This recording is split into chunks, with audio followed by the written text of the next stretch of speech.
Do you know that the Beatles song Norwegian Wood switches between major and minor between different sections? She showed me her room, isn't it good? Norwegian wood. She asked me to stay and she told me to sit anywhere. The verse is in D major, but with a borrowed chord from the parallel minor scale. And then we go into the chorus, which is in minor, but with a borrowed chord from the parallel major scale. So the verse ends up sounding a little bit darker than a pure major scale, and the chorus a little bit brighter than a natural minor scale. It's almost like the verse is in D mixolydian and the chorus in D Dorian. So it's not actually as simple as saying it just switches from major to minor. The minor part of the song sounds a little bit brighter than expected, and the major part of the song sounds a little bit darker than expected. This is the kind of detail you don't notice at first listen, but it's the kind of thing that lets the listener know subconsciously that there's more to the music than meets the ear. You gotta know your harmony if you want to be good at this. And if you feel overwhelmed by that because you don't find it fun, or it seems too hard, and I want you to know that I created a course called The Unstoppable Songwriter just so that I could explain the method that I as a teenager invented that helped me intuitively understand what was going on in a way that made it fun and engaging. If you're interested, hit me up in the DMs or sign up for a free intro call through the link in my bio. Mwah. Peace, guys. Let me show you how the Beatles song You Won't See Me uses the same modal interchange note in two very different ways throughout the song. So the verse goes like this. When I call you up, your lines engage. I have had enough, so act your age. And you'll notice that there's a chord here that doesn't belong in the scale of D major. It's this E major chord because it has a G sharp and not a G, which is native to the scale of D major. It's borrowed from the parallelolydian mode, and so it lends the song a bit of a brighter feel right up until the moment this G chord hits, very clearly emphasizing a G natural instead of a G sharp. You can voice this differently to get a chromatic downward motion from A to G sharp to G to F sharp.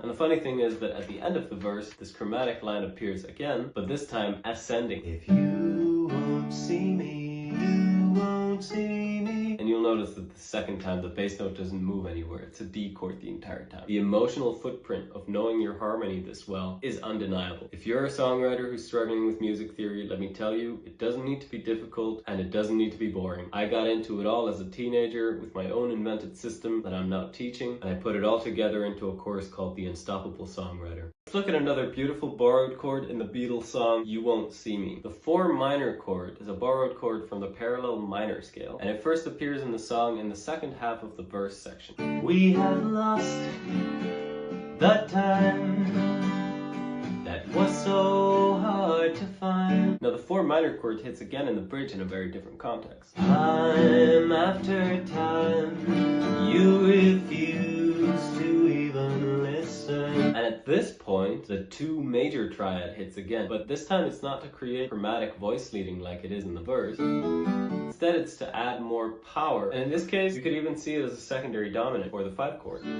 I wouldn't mind if I knew what I was missing. The melody even sings the major third on the secondary dominant chord. If I play this entire section diatonically, this is what it would sound like. Time after time, you refuse to even listen.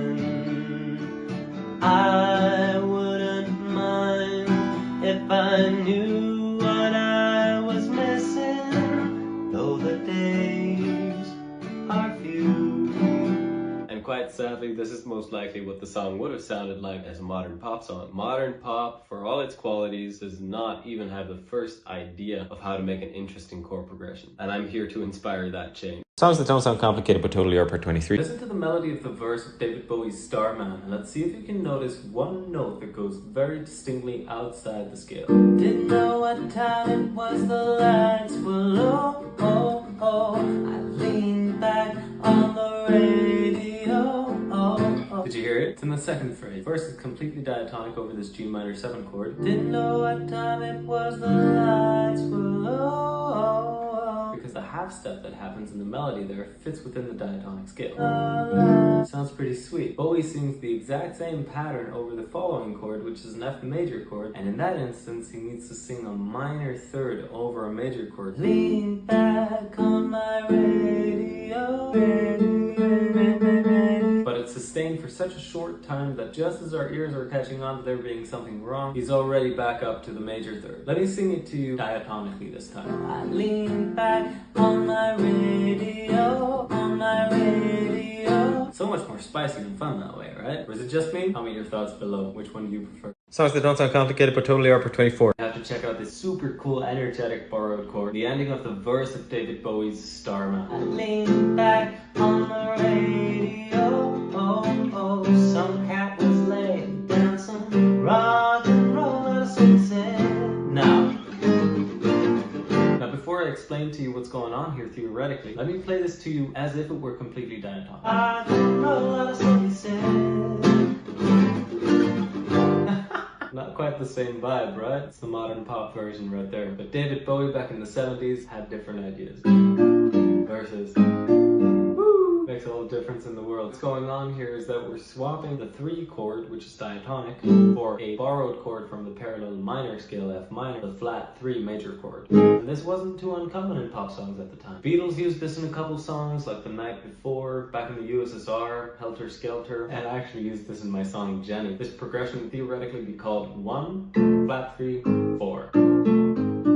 It sounds so spicy because it's got the minor third of the key that it's in, and the major third of any major key is the most defining note aside from the root note itself. So swapping that out for a minor third is a very spicy thing to do. And it's really that surprise of hearing a minor third as opposed to a major third that diverts our expectation and allows the music to move us more than it otherwise would be able to. This is songs that don't sound complicated but totally are per 25. You gotta check out these 2 super unexpected chords right before the chorus of David Bowie's Starman. The song's diatonic in F major most of the time. There are a couple exceptions aside from this, but this is by far the strangest. Or you'll get us locked up and fried.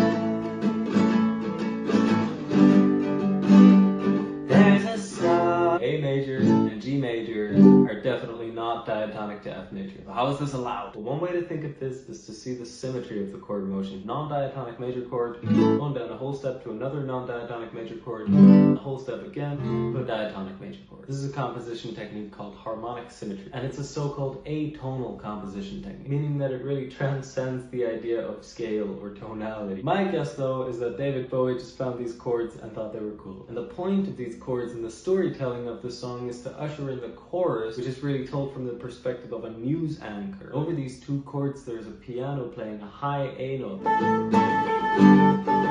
Like a kind of intro jingle for the news on TV. Anyway, the moral of the story here is that you shouldn't be afraid of doing something completely unexpected. You like the way it sounds, and you don't need an explanation for it. Again, knowing the structure, having the explanations is great, and that's why I created my course, The Unstoppable Songwriter. But first, become curious. Do something unexpected and have fun with this. That's what music is for.